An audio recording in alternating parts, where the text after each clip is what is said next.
এবং সবচেয়ে বড় কৃতিত্ব আজকে ভারতবর্ষের জনগণের, যে নরেন্দ্র মোদীকে সিঙ্গেল লার্জেস্ট পার্টি হিসেবে গুরুত্ব দেননি। আমি খুশি মোদীজি সিঙ্গেল লার্জেস্ট মেজরিটি পায়নি, উনি ক্রেডিবিলিটি লস করেছেন। ওনার ইমিডিয়েট প্রধানমন্ত্রী থেকে রেজিগনেশন দেওয়া উচিত, কারণ উনি বলেছিলেন ইসবার 400 পার। আমি কি বলেছিলাম আপনাদের? আমি বলেছিলাম 200 পার হবে কিনা দেখে রাখুন, কারণ কিছুটা হাতে রাখতে হয়। আমি বলেছিলাম পগার পার।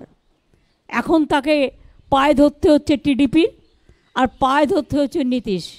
বাট এদের আমি খুব ভালো করে চিনি, এরা ইন্ডিয়াটাকে ভাঙতে পারবে না, বরঞ্চ যারা ওদের সাথে গেছে ওদের অত্যাচার কতটা চলবে আমি জানি না।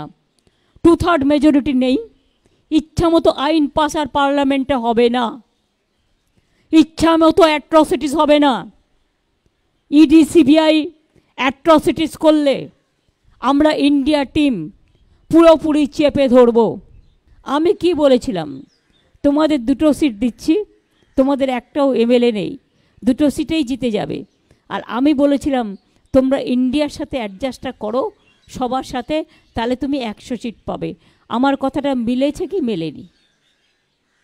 ए मिला कि नहीं मिला? किसका गेन हुआ है? देश का गेन हुआ है। हम तो कहा था देश रहने दो, मोदी को जाने दो, लेकिन बात ये बड़ा है, इतना जब्ती करने का बाद भी इंडिया जीता है और मोदी हारा है।